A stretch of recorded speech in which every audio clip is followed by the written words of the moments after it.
الحمد للہ الذی بدأ الحمد وإلیہ یعود، الحمد للہ الذی منہ بدأ الحمد وإلیہ یعود، الحمد للہ الذی منہ بدأ کل شیء وإلیہ یعود، لا الہ الا اللہ خالق کل شیء وہو علی کل شیء وکیل۔ ہر قسم کی حمد اور تعریف اللہ رب العزت کے لیے ہے، جس کی طرف سے حمد شروع ہوتی ہے اور جس کی طرف حمد لوٹ کر جاتی ہے۔ ہر قسم کی حمد اور تعریف اللہ سبحانہ وتعالی کے لیے ہے، جس سے ہر چیز کا آغاز ہوتا ہے اور ہر چیز پلٹ کر اسی کی طرف جاتی ہے۔ اللہ کے سوا کوئی معبود برحق نہیں، وہ ہر چیز کا خالق ہے اور وہ ہر چیز پر کارساز ہے۔ آج کی اس مجلس میں گفتگو کے لیے جو ٹاپک مجھے دیا گیا ہے وہ ہے رب کی پہچان، اپنے خالق کی پہچان۔ ہم سب یہ بات اچھی طرح جانتے ہیں کہ یہ کائنات خود سے خود نہیں بنی، کسی بنانے والے نے بنائی ہے۔ اسی نے ہمیں پیدا کیا، تمام انسانوں کو پیدا کیا، اسی نے موت اور حیات بنائی۔ الذی خلق الموت والحیات۔ لیکن سوال یہ پیدا ہوتا ہے کہ یہ موت اور زندگی اس نے کیوں بنائی؟ لیبلوکم ایکم احسن عملا، تاکہ وہ تمہیں آزما کر دیکھے کہ تم میں اچھے کام کون کرتا ہے۔ تو ہم سب سے کانسٹنٹلی یہ دیکھا جا رہا ہے کہ ہم کرتے کیا ہیں، کر کیا رہے ہیں۔ کرنے کے کاموں میں سب سے پہلا کام اپنے خالق کو پہچاننا ہے، اپنے رب کو جاننا ہے۔ سورۃ الذاریات میں اللہ تعالیٰ فرماتے ہیں وَمَا خَلَقْتُ الْجِنَّ وَالْإِنسَ إِلَّا لِيَعْبُدُونَ، میں نے جنوں اور انسانوں کو اپنی عبادت کے لیے پیدا کیا۔ مجاہد جو ایک مفسر ہیں وہ کہتے ہیں الا لیعبدونی کا مطلب ہے الا لیعرفونی، کہ وہ مجھے پہچانے۔ یعنی اللہ تعالیٰ نے یہ سب کچھ کیوں بنایا؟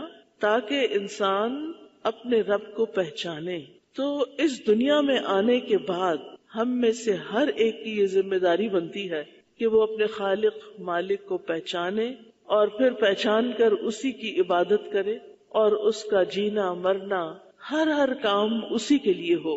اگر کوئی شخص اس دنیا میں آتا ہے اور پھر صرف کھا پی کر، شادی کر کے، بچے پیدا کر کے اور کاروبار کر کے یا جاب کر کے، پیسے کما کے، کچھ پیسے استعمال کر کے اور کچھ بچوں کے لیے چھوڑ کے چلا جاتا ہے، اور وہ کبھی یہ نہیں سوچتا کہ وہ کیوں آیا اور وہ کہاں جائے گا اور آگے اس کے ساتھ کیا ہوگا، تو وہ خسارے میں ہے، چاہے دنیاوی اعتبار سے وہ کتنا ہی کامیاب کیوں نہ ہو۔ افسوس کے ساتھ یہ کہنا پڑتا ہے کہ اس وقت انسانوں کی اکثریت اسی طرح زندگی گزار رہی ہے کہ اس کی سوچ کا بنیادی نقطہ، اس کی سوچ کا مرکز، اس کا ہم و غم صرف یہ ہوتا ہے کہ میں کہاں سے مال کماؤں اور کتنا کماؤں اور عیش و عشرت کے سامان کتنے اپنے لیے فراہم کروں، کل کیا ہوگا، اس سے اکثریت غافل ہے۔ ہمیں پیدا کس نے کیا، کیوں کیا، ہمیں اس دنیا میں رہ کر کیا کرنا ہے ضروریات پوری کرنے کے علاوہ، تو بہت سے لوگ اس کے بارے میں سوچتے ہی نہیں، اس کی طرف توجہ ہی نہیں کرتے۔ لیکن ایک عقل مند انسان ایسی زندگی نہیں گزارتا، ایک باشعور انسان ایسی زندگی نہیں گزارتا۔ وہ یہ جاننا چاہتا ہے کہ وہ یہاں کیوں آیا ہے، اس کی زندگی کا مقصد کیا ہے۔ ہماری زندگی کا مقصد یہ ہے کہ ہم اس دنیا میں اپنے بھیجنے والے، پیدا کرنے والے کو پہچانیں اور اس کی مرضی کے مطابق اس وقت کو گزاریں اور پھر ایک دن واپس اسی سے جا ملے، جہاں سے آئے ہیں اسی کی طرف لوٹ جائیں۔ تو آئیے چند باتیں اپنے خالق کے بارے میں۔ سب سے پہلی بات تو یہ کہ اللہ سبحانہ وتعالیٰ نے جو ہمارا خالق ہے ہمیں حکم دیا ہے کہ ہم اس کے بارے میں علم حاصل کریں۔ سورۃ محمد میں آتا ہے فَاعْلَمْ أَنَّهُ لَا إِلَٰهَ إِلَّا اللَّهُ، پس جان لو کہ بے شک اللہ کے سوا کوئی معبود حقیقی نہیں، لیکن اکثریت اس سے لا علم ہے۔ سورۃ لقمان میں آتا ہے وَلَئِن سَأَلْتَهُمْ مَنْ خَلَقَ السَّمَاوَاتِ وَالْأَرْضِ لَيَقُولُنَّ اللَّهُ قُلِ الْحَمْدُ لِلَّهِ بَلْ أَكْثَرُهُمْ لَا يَعْلَمُونَ۔ اور اگر آپ ان سے پوچھیں کہ آسمانوں اور زمین کو کس نے پیدا کیا تو کہیں گے کہ اللہ نے، یعنی یہ جانتے ہیں کہ کوئی اس کا خالق ہے۔ کہہ دو سب تعریف اللہ کے لیے ہے، لیکن اکثر ان میں سے علم نہیں رکھتے۔ یعنی جب پیدا اللہ نے کیا ہے، خالق وہ ہے، تو تعریف کے قابل بھی وہی ہے۔ عبادت کے لائق بھی وہی ہے، محبت کے لائق بھی وہی ہے، پھر ہم اسے چھوڑ کر کسی اور کی طرف کیوں متوجہ ہوتے ہیں؟ دنیا میں علم بہت سے ہیں، بہت سی سائنسز ہیں، اور اب آپ دیکھیں کہ بہت سے علوم کے اندر ترقی ہوتی جا رہی ہے، ریسرچ ہو رہی ہے، اور نئی نئی چیزیں ہمارے سامنے آ رہی ہیں. بہت اچھی بات ہے. اللہ سبحانہ تعالیٰ نے آدم علیہ السلام کو علم کی بنا پر فوقیت دی تھی فرشتوں پر، اور ہمیں علم حاصل کرنا چاہیے. لیکن وہ کون سا علم ہے جس کا حاصل کرنا سب سے زیادہ ضروری ہے اور سب سے زیادہ اشرف اور اعلیٰ اور افضل ہے؟ وہ علم اللہ سبحانہ تعالیٰ کے بارے میں جاننا، اس کے ناموں، اس کی صفات کے بارے میں جاننا. یہ علم سب سے افضل علم ہے، کیونکہ جب ہم خالق کو پہچان جائیں گے، اس کو جان جائیں گے، اس کی مرضی کو جان جائیں گے اور اس کی مرضی کے مطابق یہ زندگی بسر کریں گے، تو پھر وہ بھی ہم سے ہماری رضا کے بارے میں پوچھیں، وہ بھی ہمیں راضی کر دے گا.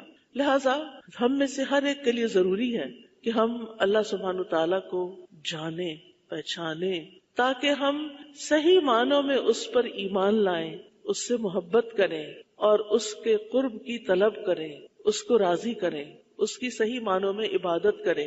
کیونکہ اگر ہم جانتے ہی نہیں اس کے بارے میں اور ہم اس کی عبادت کر رہے ہیں تو یہ عبادت کیسی ہوگی؟ وہ تو صرف ایک مشینی سی عبادت ہوگی. لیکن جو اپنے رب کو جانتا ہے کہ وہ کون ہے، وہ تو اس کے سامنے کھڑے ہونے سے بھی ڈرتا ہے، وہ تو لرزتا ہے، وہ تو اس کا کلام پڑھتا ہے تو کانپ اٹھتا ہے، اس کی کیفیات بدل جاتی ہیں. لیکن ہماری کیوں نہیں بدلتی؟ کیونکہ ہم جانتے نہیں اس کو. تو کوئی بھی شخص اللہ تعالیٰ کی معرفت کے بغیر اللہ تعالیٰ سے محبت نہیں کر سکتا. لیکن جب بندے کا دل اللہ کی معرفت سے بھر جاتا ہے اور وہ اللہ کے بارے میں علم حاصل کر لیتا ہے تو اس کے نتیجے میں جو محبت اس سے ہوتی ہے وہ حقیقی معنوں میں محبت ہے. پھر تبھی ایسا انسان وہ حق ادا کرتا ہے، والذین آمنوا اشد حبا للہ. پھر وہ باقی سب چیزوں کو چھوڑ کر سب سے زیادہ اللہ سے ہی محبت کرتا ہے. اور جو اللہ تعالیٰ سے محبت کرتا ہے وہ پھر اللہ تعالیٰ کی اطاعت کرتا ہے، اللہ تعالیٰ کی فرما برداری کرتا ہے. اور جو اللہ تعالیٰ کی اطاعت کرتا ہے وہ دراصل اللہ تعالیٰ کا اکرام کرتا ہے، اللہ تعالیٰ کی عزت کرتا ہے. اور اللہ جس کا اکرام کرے اسے اپنے پڑوس میں جگہ دیتا ہے. یعنی جو اللہ تعالیٰ کا اکرام کرتا ہے پھر اللہ تعالیٰ بھی اس کا اکرام کرتا ہے اور اس کو اپنے پڑوس میں جگہ دیتا ہے. اور جسے اللہ تعالیٰ اپنے پاس جگہ دے دے تو ایسے شخص کے لیے خوشخبری ہی خوشخبری ہے. جیسے کہ حضرت آسیہ رضی اللہ تعالیٰ عنہا نے دعا کی تھی، رب ابن لی عندک بیتا فی الجنہ، اے میرے رب میرے لیے اپنے پاس جنت میں گھر بنا دے. یعنی انہوں نے صرف جنت نہیں مانگی تھی بلکہ عندک بیتا فی الجنہ، تیرے پاس، یعنی تیرا قرب چاہیے. کیونکہ جو حقیقی معنوں میں اللہ سبحانہ تعالیٰ سے محبت کرتا ہے پھر وہ چاہتا ہے کہ وہ اللہ تعالیٰ کے قریب ہو جائے. پھر وہ ایسے کام ڈھونڈتا ہے جس سے اس کو اللہ تعالیٰ کا قرب حاصل ہو. اسے ان کاموں سے دلچسپی ہوتی ہے جس سے اللہ تعالیٰ کی قربت نصیب ہو، کیونکہ اس کو اسی میں لذت نصیب ہوتی ہے، اس کی خوشی بھی اسی میں ہوتی ہے، اس کی راحت اور آنکھوں کی ٹھنڈک بھی اسی میں ہے. کیونکہ وہ جانتا ہے کہ وہ کس ہستی کا بندہ ہے، کس کا غلام ہے، کس کا مطیع ہے. اگر ہم اپنے اس ذمہ داری سے غفلت بھی برتیں تو یہ پھر چند دن کی بات ہے. کیونکہ مرنے کے بعد انسان جب قبر میں جاتا ہے تو اس سے سب سے پہلا سوال بھی یہی کیا جائے گا، من ربو کا، تیرا رب کون ہے. یعنی اس زندگی میں ہمارا فرض بنتا ہے کہ ہم اس کو پہچانیں، لیکن اگر ہم نہیں پہچانتے تو بھی سوال تو اپنی جگہ ہے، وہ تو ہوگا ہی. برائے ابن عازب کہتے ہیں رسول اللہ صلی اللہ علیہ وسلم نے فرمایا، میت کو دفنانے کے بعد جب لوگ واپس جاتے ہیں تو میت ان کے قدموں کی آہٹ سنتی ہے. اس کے پاس 2 فرشتے آتے ہیں، وہ اسے بٹھاتے ہیں اور اسے کہتے ہیں، من ربو کا، تیرا رب کون ہے. تو وہ کہتا ہے، ربی اللہ، میرا رب اللہ ہے. پھر وہ پوچھتے ہیں، ما دینو کا، تمہارا دین کیا ہے. وہ کہتا ہے، دینی الاسلام، میرا دین اسلام ہے. پھر وہ پوچھتا ہے، ما ھذا الرجل الذی بعث فیکم، یہ آدمی کون ہے جو تم میں مبعوث کیا گیا. وہ کہتا ہے، ہوا رسول اللہ صلی اللہ علیہ وسلم. پھر وہ کہتے ہیں، وما یدریک، تجھے یہ علم کیسے ہوا، تجھے کیسے یہ سب کچھ پتا چلا. وہ کہتا ہے قرأت کتاب اللہ، میں نے اللہ کی کتاب پڑھی، میں نے اللہ کی کتاب پڑھی، فآمنت بہ وصدقت، اور میں اس پر ایمان لایا اور میں نے اس کی تصدیق کی۔ تو جو شخص اللہ کی کتاب پڑھتا ہے، اس پر ایمان لاتا ہے، تو وہ جانتا ہے کہ اس کتاب پر ایمان لانے کا تقاضا یہ ہے کہ ہم اپنے رب کو جانیں، اپنے دین کو جانیں، اپنی آخرت کو جانیں، اپنے انجام کو جانیں، اپنے نبی کو جانیں، ان کی سیرت کو جانیں، ان کے مطابق اس زندگی کو بسر کریں، کیونکہ دنیا کے کامیاب ترین انسان تھے۔ لیکن ساتھ ہی یہ بات افسوس سے کہنی پڑتی ہے کہ کافر کے ساتھ ساتھ منافق بھی، جو اوپر اوپر سے بس اسلام کا اظہار کرتا ہے، اس سے بھی جب پوچھا جائے گا کہ تمہارا رب کون ہے تو وہ جواب نہیں دے سکے گا۔ منافق جواب نہیں دے سکے گا، وہ کہے گا ہاں ہاں لا ادری، مجھے علم نہیں ہے، میں نہیں جانتا کہ رب کون ہے۔ ہم سب کو بھی اپنے بارے میں اپنے اندر جھانک کے دیکھنا چاہیے، اپنے دل سے پوچھنا چاہیے کہ مجھے رب کی کتنی پہچان ہے، میں اس کی عظمت کو، اس کی قدرت کو، اس کے علم کو کتنا جانتی ہوں۔ ہمارا رب وہ ہے جو سارے جہانوں کا رب ہے، وہ صرف ہمارا رب نہیں بلکہ ساری مخلوقات کا رب ہے۔ اللہ تعالیٰ فرماتے ہیں ان ربکم اللہ الذی خلق السماوات والارض فی 6 ایام ثم استوى علی العرش یغشی اللیل النہار یطلبہ حثیثا والشمس والقمر والنجوم مسخرات بامرہ الا لہ الخلق والامر تبارک اللہ رب العالمین۔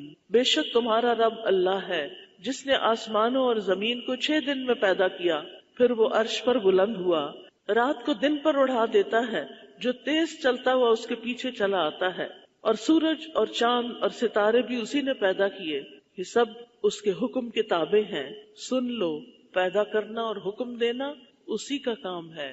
الا لہ الخلق والامر، پیدا بھی اسی نے کیا، امر یعنی حکم بھی اسی کا چل رہا ہے۔ تمام جہانوں میں ہر چیز میں بہت برکت والا ہے اللہ، جو سارے جہانوں کا رب ہے۔ گویا خالق بھی وہی ہے، مالک بھی وہی ہے، حاکم بھی وہی ہے، حکم بھی اسی کا چل رہا ہے، اور ہر چیز اسی کے آگے مطیع ہے، فرما بردار ہے، وہ اس کی پیروی میں، اس کی اطاعت میں لگی ہوئی ہے۔ پھر ہمارا رب صرف خالق ہی نہیں بلکہ وہ رازق بھی ہے۔ اس نے ہمیں پیدا کر کے یوں ہی چھوڑ نہیں دیا بلکہ ہمارے رزق کے سامان کیے۔ سورۃ غافر میں اللہ تعالیٰ فرماتے ہیں اللہ الذی جعل لکم الارض قرارا والسماء بناء وصورکم فاحسن صورکم ورزقکم من الطیبات ذالکم اللہ ربکم فتبارک اللہ رب العالمین۔ اللہ وہ ہے جس نے تمہارے لیے زمین کو رہنے کی جگہ بنایا اور آسمان کو چھت بنایا اور تمہاری صورت بنائی تو تمہاری صورتیں اچھی بنائی اور تمہیں پاکیزہ چیزوں سے رزق دیا۔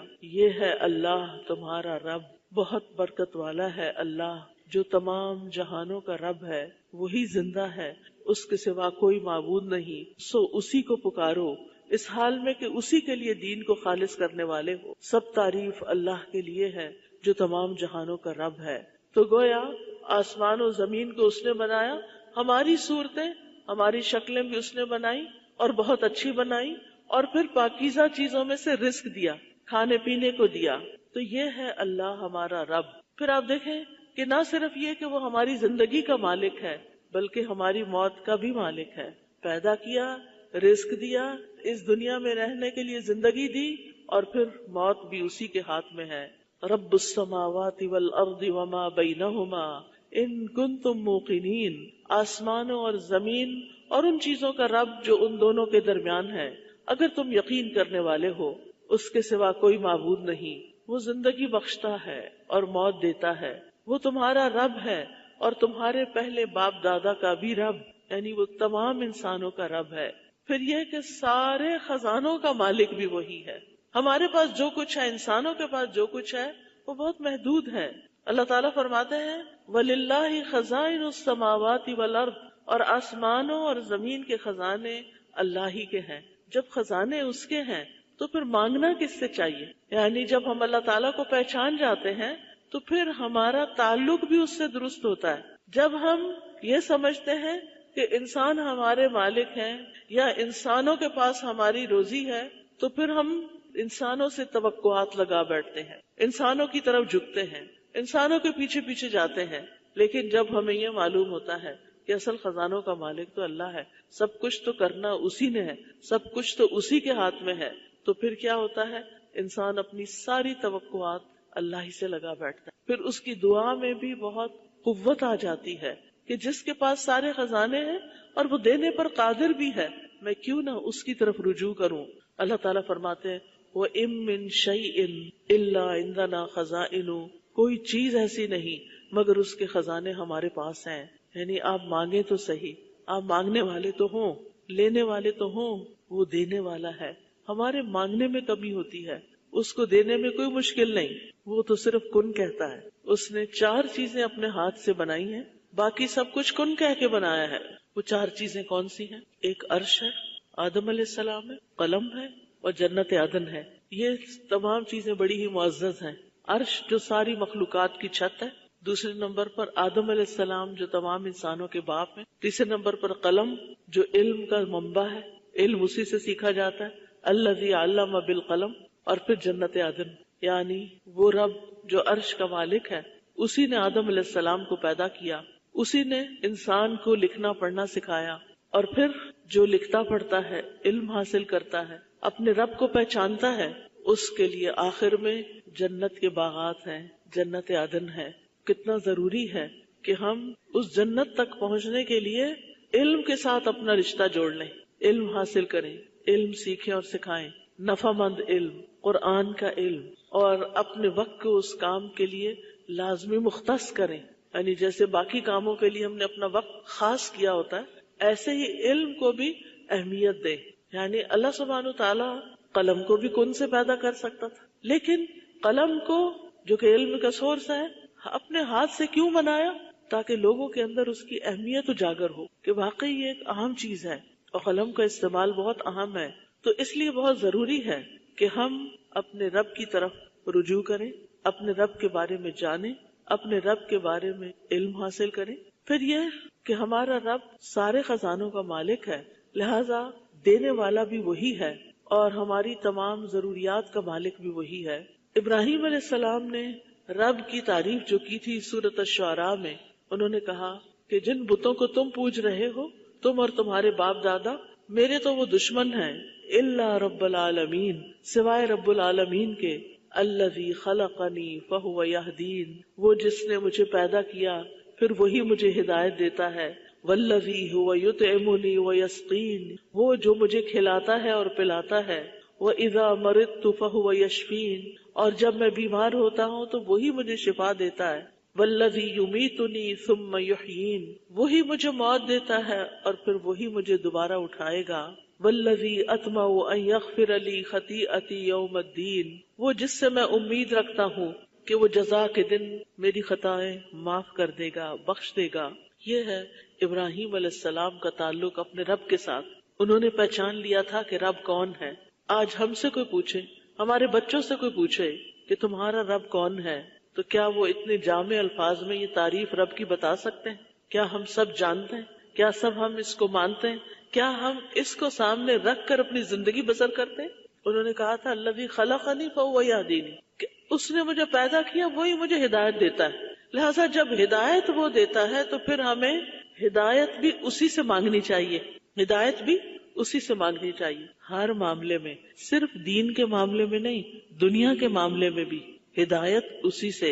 والذی هو یطعمنی ویسقینی، وہ مجھے کھلاتا اور پلاتا ہے. لہذا کھانا اور رزق کس سے مانگنا چاہیے؟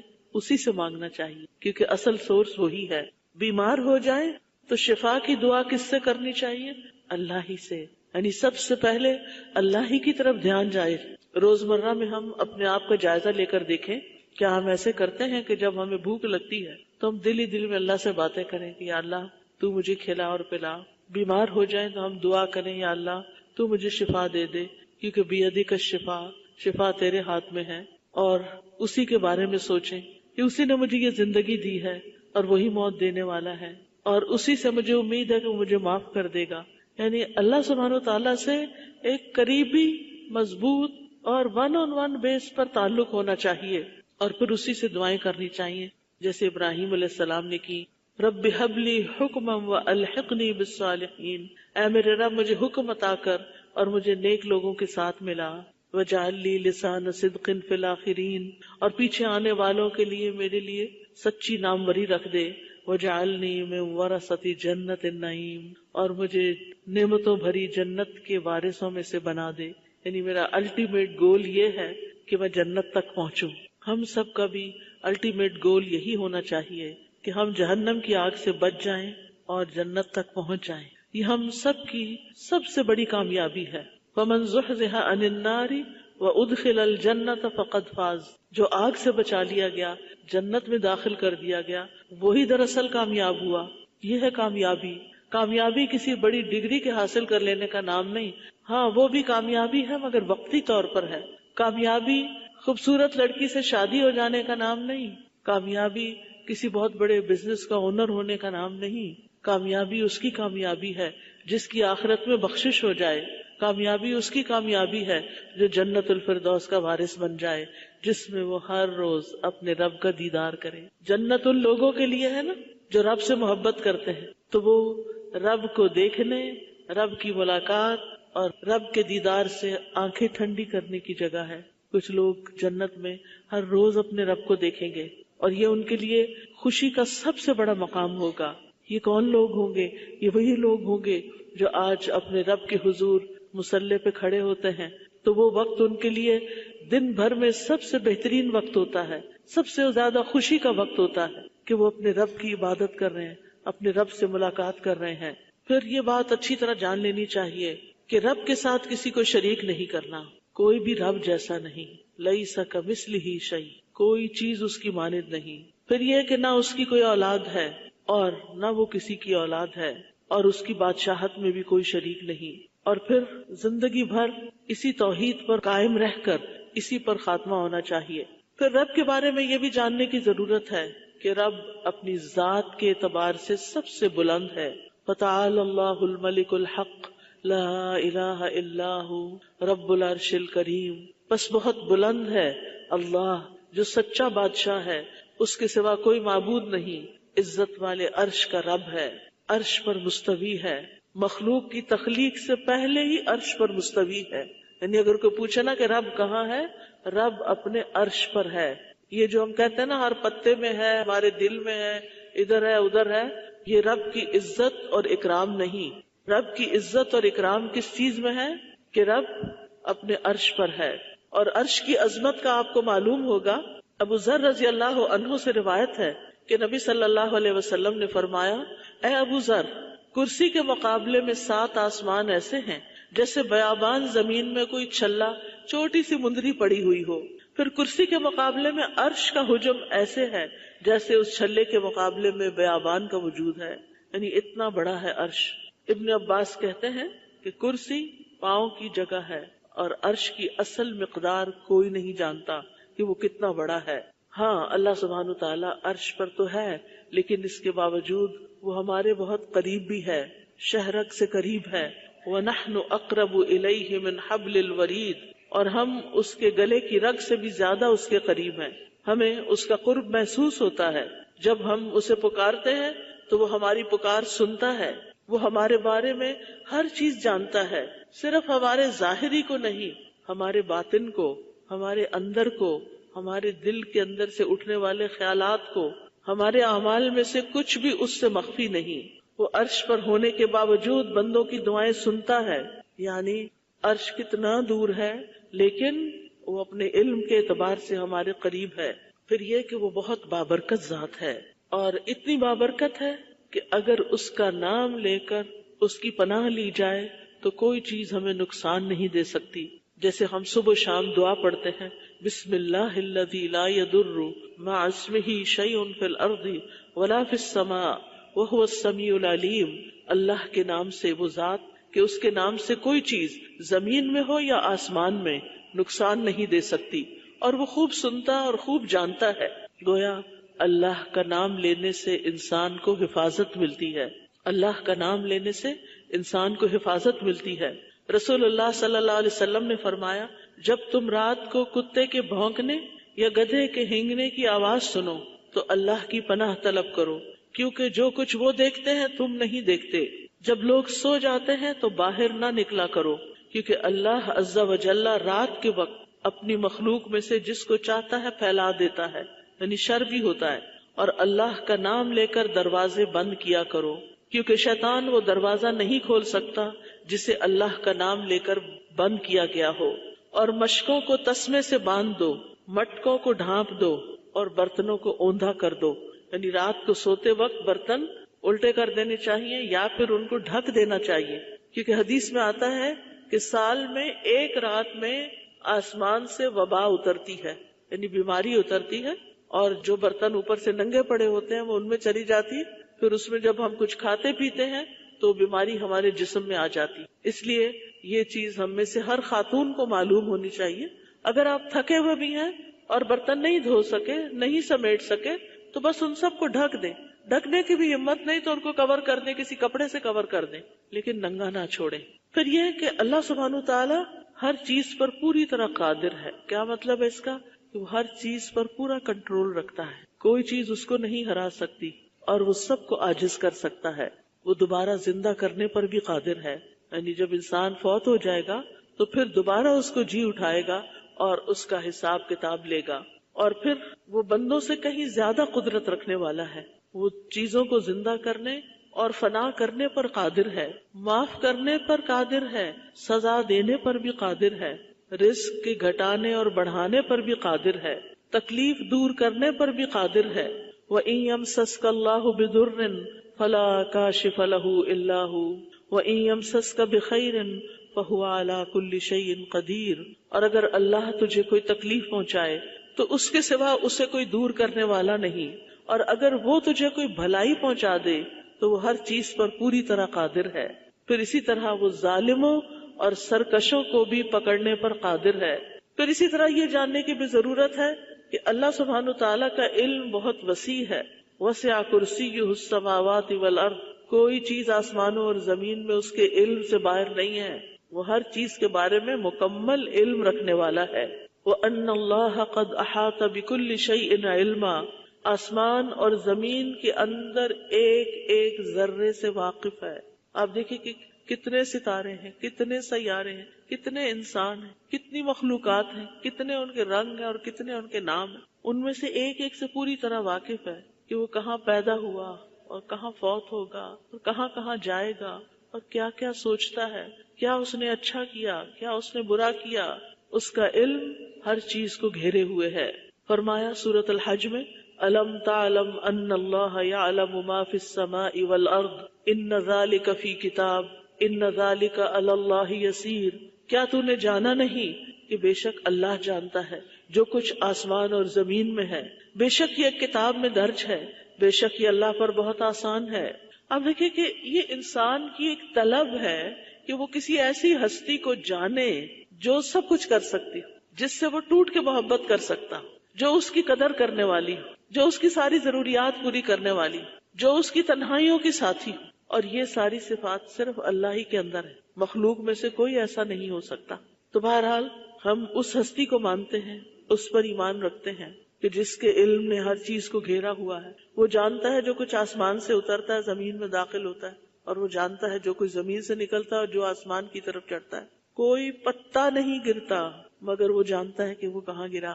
خزاں آتی ہے، پتے گرنے لگتے ہیں۔ آپ کے گھر میں بھی اگر کوئی درخت ہو تو ہر روز کچھ نہ کچھ پتے جھڑ جاتے ہیں، اور پت جڑ میں تو بہت ہی جھڑ جاتے ہیں۔ وہ ان میں سے ایک ایک پتے کے بارے میں جانتا ہے کہ وہ کب جھڑا، کب گرا، کہاں گرا۔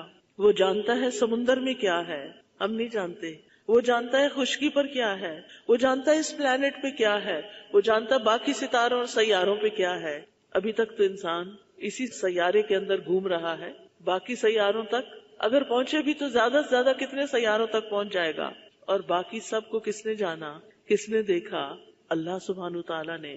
پھر ظاہری اور پوشیدہ باتوں کو جاننے والا ہے، آنکھوں کی خیانت کو جاننے والا ہے، یعنی جب ہماری نگاہیں کوئی حرام چیز دیکھتی ہیں تو ہمیں دیکھ رہا ہوتا ہے۔ سرگوشیوں کو جانتا ہے، چپکے چپکے ہم کسی سے بات کرتے ہیں، بعض اوقات ہمارے پاس بیٹھے بندے کو نہیں پتا چلتا لیکن اللہ کو پتا ہوتا ہے۔ وسیع رحمت والا ہے، وَرَحْمَتِي وَسِعَتْ كُلَّ شَيْءٍ، اللہ کی 100 رحمتیں ہیں جن میں سے صرف ایک اس نے دنیا میں اتاری ہے اور باقی سب آخرت کے لیے ہیں. وہ ارحم الراحمین ہے، ماؤں سے بھی کئی گنا زیادہ رحم کرنے والا ہے. اور جو نیک کام کرنے والے ہوں، محسنین ہوں، ان کے لیے اللہ کی رحمت بہت وسیع ہے. اتنا رحیم ہے، حدیث میں آتا ہے رسول اللہ صلی اللہ علیہ وسلم نے فرمایا تمہارا رب تبارک و تعالی بڑا رحیم ہے. اگر کوئی شخص کسی ایک نیکی کا ارادہ کرتا ہے، یعنی کوئی ایک نیکی کا کام کرنا چاہتا ہے اور پھر کر نہیں پاتا، کوئی رکاوٹ آ جاتی ہے، کوئی مجبوری آ جاتی ہے، تو اس کے لیے ایک نیکی کا ثواب لکھ دیا جاتا ہے. اگر وہ اسے کر گزرتا ہے تو 10 نیکیوں کا ثواب لکھ دیا جاتا ہے، 700 تک، بلکہ اس سے بھی زیادہ. اور اگر کوئی شخص گناہ کا ارادہ کرتا ہے اور پھر اس کو نہیں کرتا تو بھی اس کے لیے ایک نیکی لکھ دی جاتی، اور اگر وہ کر لیتا ہے تو گناہ کا صرف ایک بدلہ لکھا جاتا ہے، 10 گنا نہیں. پھر یہ کہ اس کی رحمت اس کے غضب پر غالب ہے، اس نے اپنے اوپر رحمت لکھ رکھی ہے. نبی صلی اللہ علیہ وسلم نے فرمایا تمہارے رب نے مخلوق کو پیدا کرنے سے پہلے اپنے متعلق اپنے ہاتھ سے لکھا کہ میری رحمت میرے غضب پر سبقت لے گئی. لیکن ہم عام طور پر اللہ سبحانہ تعالیٰ کو خود بھی جس طرح امیجن کرتے ہیں یا پورٹری کرتے ہیں بچوں کے سامنے، اس میں اس کے غضب کو زیادہ نمایاں کرتے ہیں، حالانکہ اس کی رحمت اس کے غضب سے زیادہ ہے. وہ گناہوں سے درگزر کرتا ہے. ہم دن رات غلطیاں کرتے ہیں، اس کے باوجود ہمیں رزق دیتا ہے، ہمارے گناہوں کو بخش دیتا ہے. وَإِنَّ رَبَّكَ لَذُو مَغْفِرَةٍ لِلنَّاسِ. پھر اللہ تعالیٰ اپنے بندوں سے محبت کرتا ہے. وَهُوَ الْغَفُورُ الْوَدُودُ ذُو الْعَرْشِ الْمَجِيدُ فَعَالٌ لِمَا يُرِيدُ. وہی ہے جو بے حد بخشنے والا، نہایت محبت کرنے والا ہے، عرش کا مالک ہے، بڑی شان والا ہے. اور اللہ تعالیٰ جس بندے سے محبت کرتا ہے اسے سارے آسمان و زمین والوں کا محبوب بنا دیتا ہے. اسی طرح محبت کے علاوہ اللہ تعالیٰ ناراض بھی ہوتے ہیں، لہذا ہمیں اس کی ناراضگی سے بچنے کی کوشش کرنی چاہیے. اس کو ناراض کرنے والے کاموں سے یعنی بچنا چاہیے. اور وہ کیا ہیں؟ کسی پہ ظلم کرنا، مال ضائع کرنا، اسراف کرنا، پھر اسی طرح سخت جھگڑالو ہونا، شرک کرنا، بندوں کو دھوکہ دینا، یعنی جتنے بھی گناہوں والے کام ہیں وہ سارے کے سارے اللہ تعالیٰ کو ناراض کرنے والے کام ہیں. لہٰذا اللہ تعالیٰ کو راضی کرنے کے لیے صرف نیکیاں کرنا کافی نہیں بلکہ گناہوں سے بچنا بھی ضروری ہے. یہ بات یاد رکھیے، یعنی صرف نیک کام کرنا کافی نہیں بلکہ گناہوں سے بچنا بھی ضروری ہے. اب کرنے کے کیا کام ہیں؟ آخر میں ان کو سم اپ کروں گی کہ رب کو پہچاننے کے بعد ہمیں کرنا کیا ہے. سب سے پہلی چیز یہ کہ اپنے رب کی عبادت شوق سے کرنی، محبت سے کرنی، اس کی عظمت کو دل میں رکھتے ہوئے کرنی ہے، بیزاری سے نہیں، سستی سے نہیں، شوق سے. اور پھر اس کی عبادت میں کسی کو شریک نہیں کرنا. الحمدللہ ہم بتوں وغیرہ کو تو شریک نہیں کرتے، لیکن ہم ریاکاری کر کے شریک کر لیتے ہیں، دکھاوا کر کے. جو کام ہمیں اللہ کے لیے کرنا چاہیے وہ ہم بندوں کو خوش کرنے کے لیے کر رہے ہوتے ہیں. اس سے بھی پرہیز کرنا ہے. قرآن مجید میں سورۃ کہف میں اللہ تعالیٰ فرماتے ہیں فَمَنْ كَانَ يَرْجُو لِقَاءَ رَبِّهِ فَلْيَعْمَلْ عَمَلًا صَالِحًا وَلَا يُشْرِكْ بِعِبَادَةِ رَبِّهِ أَحَدًا. جو شخص اپنے رب کی ملاقات کی امید رکھتا ہو تو لازم ہے کہ وہ نیک عمل کرے اور اپنے رب کی عبادت میں کسی کو شریک نہ کرے، نہ اپنے ماں باپ بہن بھائی دوست رشتے دار، کسی انسان کو بھی نہیں. وہ عبادت خالصتاً اس کی رضا کے لیے ہو. پھر یہ کہ اس کی عبادت پر جم جائیں، استقامت اختیار کریں. یہ نہیں کہ کچھ دن نماز پڑھ لی، کچھ دن قرآن پڑھ لیا، کچھ دن اچھے کام کر لیے پھر سب کچھ بھلا دیا. نہیں، اپنی زندگی کے کچھ اصول بنائیں اور ان پر جم جائیں اور ہر حال میں ان چیزوں کو کر گزریں جو آپ کو فائدہ دیتی ہیں. اور اس میں آپ دیکھیے کہ اللہ سبحانہ تعالیٰ فرماتے ہیں رب السماوات والارض وما بینہما فاعبدہ واصطبر لعبادتہ هل تعلم له سمیہ. وہ جو آسمانوں اور زمین کا رب ہے اور ان دونوں کے درمیان کی چیزوں کا، سو اس کی عبادت کرو اور اس کی عبادت پر خوب صابر رہو، یعنی صبر سے کام لو، جمے رہو. کیا تم اس کا کوئی ہم نام جانتے ہو؟ یعنی اس جیسا کوئی اور ہے کہ اسے چھوڑ کے کسی اور کی طرف جانا ہے تمہیں؟ کیونکہ عبادت تو انسان کے اندر اس کی ضرورت رکھ دی گئی ہے. اگر وہ اللہ کی عبادت نہیں کرے گا تو کسی اور چیز کی کرے گا. نبی صلی اللہ علیہ وسلم نے فرمایا 7 قسم کے آدمیوں کو اللہ تعالیٰ اس دن اپنے عرش کے سائے میں جگہ عطا فرمائے گا جس دن اس کے سائے کے علاوہ کوئی سایہ نہ ہوگا. ان میں سے ایک وہ نوجوان جو اپنے رب کی عبادت میں پرورش پاتا رہا. یعنی اس کی جوانی رب کی عبادت میں گزری. ہمیں اس کی عبادت کے لیے وقت نکالنا چاہیے. معقل بن یسار کہتے ہیں کہ نبی صلی اللہ علیہ وسلم نے فرمایا تمہارا رب فرماتا ہے اے ابن آدم میری عبادت کے لیے فارغ ہو جا تو میں تیرے دل کو غنا سے اور تیرے ہاتھ کو رزق سے بھر دوں گا. اے ابن آدم مجھ سے دور نہ ہو ورنہ میں تیرے دل کو فقر سے اور تیرے ہاتھ کو شغل سے بھر دوں گا، یعنی مصروفیت سے بھر دوں گا. تو گویا جو شخص اللہ کی عبادت کے لیے وقت نہیں نکالتا اس کا وقت بھی گزر جاتا ہے، اور جو وقت نکالتا ہے اس کا بھی گزر جاتا ہے. آخر میں کیا بچا؟ آپ دیکھیں جتنی آپ کی گزشتہ زندگی گزری ہے اس میں آپ نے جو کچھ کھایا پیا، سیر کی، گھر کے کام کاج کیے، دنیا کے بہت سی چیزیں کی، بازاروں میں گھومے پھرے، وہ کہاں ہے آج؟ وہ سب کچھ کہاں ہے؟ وہ سب ختم ہو گیا، سب چلا گیا، وہ وقت گزر گیا. باقی کیا رہا؟ باقی تو آپ کے اعمال رہے جو اعمال نامے میں لکھ دیے گئے. والباقیات الصالحات خیر عند ربک ثوابا وخیر عملا. تو یاد رکھیے ہر چیز فنا ہونے والی ہے، ہر وقت ختم ہو جائے گا، ہر چیز ہمارے ہاتھوں سے نکل جائے گی. ہمارا گھر، ہمارا لباس، ہمارا کھانا پینا، ہماری مصروفیات، سب کچھ ایک دن بند ہو جائے گا. ہمارے ساتھ بس وہی جائے گا جو ہم نے اچھے کام کیے ہوں گے. تو ہم میں سے ہر ایک کو اپنے آپ سے سوال کرنا چاہیے میرا وقت کہاں گزر رہا ہے، کن چیزوں میں، کن کاموں میں، میری دوڑ کہاں تک ہے، میری مصروفیات کیا ہے، میرا ہم و غم کیا ہے، میری فکر کیا ہے، میں کس چیز کے بارے میں سب سے زیادہ سوچتی ہوں. کیا واقعی اللہ کی ملاقات کے بارے میں اور اس کی تیاری کے بارے میں اور اپنے ساتھ کچھ لے جانے کے لیے کچھ نیکیاں کرنے کے بارے میں؟ انسان کی زندگی کا ہر کام نیکی بن سکتا ہے اگر نیت صحیح ہو اور طریقہ صحیح ہو، طریقہ سنت کے مطابق ہو اور کام اچھی نیت کے ساتھ یعنی اللہ کی رضا کے لیے کیا گیا. لیکن افسوس یہ کہ بہت دفعہ ہم خیر کے کام بھی کر رہے ہوتے ہیں، یا تو نیت کوئی ہوتی نہیں یا پھر ہوتی ہے تو لوگوں کو دکھاوا ہوتا ہے، ہم دیٹس اٹ، تو وہ پھر اعمال نامے میں نہیں ہوگی. اعمال نامے میں تو صالحات جائیں گی، نیکیاں جائیں گی. ان نیکیوں میں سے ایک چیز اور کیا کرنے کے کاموں میں آپ ایڈ کر سکتے ہیں؟ کثرت سے اللہ کا ذکر کریں. اٹھتے بیٹھتے چلتے پھرتے، آپ کھانا پکا رہے ہیں، آپ لانڈری کر رہے ہیں، آپ کپڑے سمیٹ رہے ہیں، آپ کچھ بھی کر رہے ہیں، چھوٹے چھوٹے چنکس، چھوٹے چھوٹے وقفے، سبحان اللہ، الحمدللہ، اللہ اکبر، لا الہ الا اللہ، استغفر اللہ، اللہم صلی وسلم علی نبینا محمد، اللہم اغفر لی، لا حول ولا قوة الا باللہ، یا حی یا قیوم برحمتک استغیث، یا ذا الجلال والاکرام. یعنی کچھ نہ کچھ. اور اگر آپ کو قرآن کا کچھ حصہ حفظ ہے تو اس کی دہرائی شروع کر دیا کریں، اس کو پڑھتے جائیں. دنیا کے کام بھی ہوتے جائیں گے اور آخرت کے لیے اللہ کی یاد، اللہ کا ذکر، اللہ کی کتاب کا پڑھنا، تسبیحات کرنا، یہ محفوظ بھی ہوتا چلا جائے گا. پھر یہ کرنے کے کاموں میں اپنی محبتوں کا جائزہ لیں. سب سے بڑھ کر اللہ سے محبت کریں. رسول اللہ صلی اللہ علیہ وسلم نے فرمایا تم میں سے کوئی اس وقت تک مومن نہیں ہو سکتا جب تک اسے اللہ اور اس کے رسول دوسروں سے سب سے زیادہ محبوب نہ ہو جائیں. یعنی اللہ اور اس کے رسول ہر چیز کی محبت پر زیادہ محبت آ جائے ان کی، یعنی ان کی محبت، اللہ اور رسول کی محبت ہر چیز پر غالب آ جائے. بعض اوقات ہم اللہ سے محبت تو کرتے ہیں کہ ہمارا خالق رازق مالک ہے، لیکن ہم رسول اللہ صلی اللہ علیہ وسلم سے اس طرح محبت نہیں کرتے.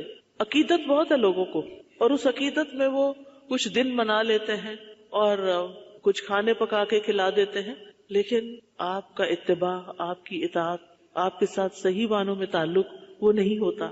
آپ جو دین لائے اس سے دور ہوتے ہیں. پھر آپ دیکھیے اللہ ہی سے ڈرنے والے ہوں ہم، یعنی جہاں اللہ کی محبت ہو وہاں اللہ کا ڈر بھی ہو. پھر رب کے فرما بردار بنے. ہر چیز میں یہ دیکھیں کہ اس میں میرے رب کا حکم کیا ہے، اپنے آپ کو اللہ کے حوالے کریں، رب کی دعوت قبول کریں، اس کی طرف بڑھیں، رب کے نازل کردہ احکامات کے پیچھے چلیں، ہر کام رب العالمین کی خاطر کریں، اور پھر قرآن پڑھ کر رب والے بن جائیں. وَلَٰكِن كُونُوا رَبَّانِيِّينَ تُعَلِّمُونَ الْكِتَابَ وَبِمَا كُنتُمْ تَدْرُسُونَ. اور لیکن رب والے بنو اس لیے کہ تم کتاب یعنی قرآن سکھایا کرتے تھے اور اس لیے کہ تم پڑھا کرتے تھے. پھر ہر کام میں رب کی رضا کے متلاشی بن جائیں، اس کو ناراض نہ کریں، اس کی نافرمانی نہ کریں، رب کی رضا کے الفاظ بولیں، منہ سے بات نکالیں تو رب کی رضا کی، رب کی نافرمانی کی نہیں. اور پھر اللہ نے جو نبی صلی اللہ علیہ وسلم کے ذریعے ہمارے پاس شریعت بھیجی ہے اس شریعت پر راضی رہیں، اس کو اپنے لیے بوجھ نہ سمجھیں. اس نے جو حرام کیا ہے اس کو حرام سمجھیں، اس نے جو حلال کیا اس کو حلال سمجھیں، اس کے احسانات کو مانیں، اس کے احسانات کو جھٹلائیں نہیں، پھر اسی کو پکاریں، ہر مشکل میں اسی کی طرف جائیں، کثرت سے دعائیں کیا کریں، چھوٹی چھوٹی چیزیں بھی اللہ سے مانگا کریں، کیونکہ ہمارا رب ہر چیز پر قادر ہے۔ ان اللہ علی کل شیء قدیر، بے شک اللہ سبحانہ تعالیٰ ہر چیز پہ قادر ہے۔ اللہ تعالیٰ فرماتے ہیں ادعوا ربکم تضرعا وخفیہ انہ لا يحب المعتدین، اپنے رب کو گڑ گڑا کر اور خفیہ طور پر پکارو، بے شک وہ حد سے بڑھنے والوں سے محبت نہیں کرتا۔ اور پھر اس سے بخشش مانگنا، اس پہ توکل کرنا۔ ہماری بہت ساری پریشانیاں اور ڈپریشن کس وجہ سے ہوتا ہے کہ ہم سب سمجھتے ہیں کہ سب کچھ جو بہت کچھ کرنے والا ہی میں نے ہی کرنا ہے، ہر چیز ہم خود نہیں کر سکتے، تو اللہ نے کرنا ہے، اللہ کا اذن ہوگا، راستے آسان ہو جائیں گے آپ کے کاموں کے لیے۔ لہٰذا سب سے زیادہ ضروری بات یہ، کاموں سے بھی زیادہ ضروری بات کہ ہماری نفسیاتی صحت، ہماری اسپرچل ہیلتھ بہت اسٹرانگ ہونی چاہیے تاکہ ہم باقی سارے کام کر سکیں۔ جب انسان بیمار ہوتا ہے نا تو کمزوری غالب آ جاتی ہے، یعنی بعض لوگ اچھے بھلے ہوتے ہیں، ایک بیماری ان کو اسٹرائک کرتی ہے اور ان کا چلنا پھرنا بولنا ہر چیز رہ جاتی۔ تو اسی طرح روحانی بیماریاں، اخلاقی بیماریاں انسان کو بیکار کر کے رکھ دیتی ہیں۔ تو بہت ضروری ہے کہ ہم اپنے کاموں میں اللہ سبحانہ تعالیٰ کی مدد حاصل کریں، اس پہ توکل کریں۔ وَمَن يَتَوَكَّلْ عَلَى اللَّهِ فَهُوَ حَسْبُهُ، توکل کیا ہے؟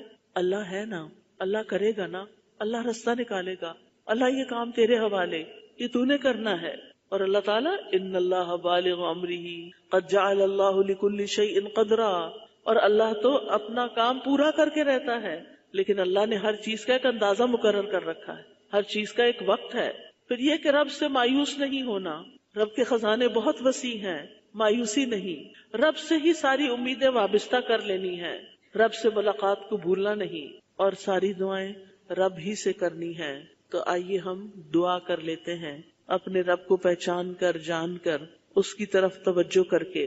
سبحان اللہ والحمد للہ ولا الہ الا اللہ واللہ اکبر ولا حول ولا قوة الا باللہ، لا حول ولا قوة الا باللہ العلی العظیم۔ ربنا آتنا فی الدنیا حسنۃ وفی الآخرۃ حسنۃ وقنا عذاب النار۔ ربنا اننا آمنا فاغفر لنا ذنوبنا وقنا عذاب النار۔ اے ہمارے رب، بے شک ہم ایمان لائے ہیں، لہذا ہمارے گناہ بخش دے اور ہمیں آگ کے عذاب سے بچا لے۔ ربنا ظلمنا انفسنا وان لم تغفر لنا وترحمنا لنکونن من الخاسرین۔ اے ہمارے رب، ہم نے اپنے آپ پر ظلم کیا، اور اگر تو نے ہمیں معاف نہ کیا اور ہم پر رحم نہ فرمایا تو ہم بہت نقصان اٹھانے والوں میں سے ہو جائیں گے۔ ربنا آتنا من لدنک رحمہ وہیئ لنا من امرنا رشدا۔ اے ہمارے رب، ہمیں اپنے پاس سے رحمت عطا کر اور ہمارے لیے ہمارے معاملے میں رہنمائی مہیا فرما۔ رب اغفر وارحم وانت خیر الراحمین۔ اے میرے رب، بخش دے اور رحم فرما، اور تو رحم کرنے والوں میں سب سے زیادہ رحیم و کریم ہے۔ رب ارحمہما کما ربیانی صغیرا، رب ارحمہما کما ربیانی صغیرا۔ ربنا لا تؤاخذنا ان نسینا او اخطانا، ربنا ولا تحمل علينا اسرا كما حملته على الذين من قبلنا، ربنا ولا تحملنا ما لا طاقة لنا به واعف عنا واغفر لنا وارحمنا انت مولانا فانصرنا على القوم الكافرين۔ یا رب العالمین، یا ارحم الراحمین، تو ہم سب کو معاف فرما دے، ہمارے دلوں میں اپنی عظمت کا احساس پیدا کر دے، ہمیں اپنی بڑائی پر یقین دے دے۔ یا اللہ، ہمارے بچوں اور نسلوں کی حفاظت فرما، یا اللہ انہیں شیطان کے وسوسوں اور شیطان کی چالوں سے محفوظ رکھ۔ یا اللہ ہمارے والدین پر اپنی رحمت نازل فرما۔ اللہ جو بہنیں آئی ہیں، ان کے دلوں میں جو دعائیں ہیں، نیک تمنائیں ہیں، اللہ تعالیٰ ان کو پورا فرما۔ یا اللہ، یا رب العالمین، یا ارحم الراحمین، تو ہم سب کو آگ سے پناہ دینا اور قبر کے عذاب سے پناہ دینا، جنت الفردوس میں داخل فرمانا اور اپنے نیک اور صالح بندوں کے ساتھ اٹھانا۔ یا رب العالمین، جنہوں نے اس مجلس کا اہتمام کیا ہے، اللہ انہیں اس کی بہترین جزائے خیر عطا فرما۔ یا رب العالمین، جو بہنیں اپنے گھروں سے کام کاج چھوڑ کے آئی ہیں، اللہ ان کی دعائیں سن لے، ہم سب کی آج بخشش فرما دے، ہم سب سے راضی ہو جا اور ہم سب کو زندگی بھر نیک کام کرتے رہنے کی توفیق عطا فرما. ربنا تقبل منا انك انت السميع العليم وتب علينا انك انت التواب الرحيم. وصلى الله تعالى على خير خلقه محمد وعلى آله واصحابه اجمعین برحمتک یا ارحم الراحمین. سبحانک اللہم وبحمدک اشہد ان لا الہ الا انت استغفرک واتوب الیک.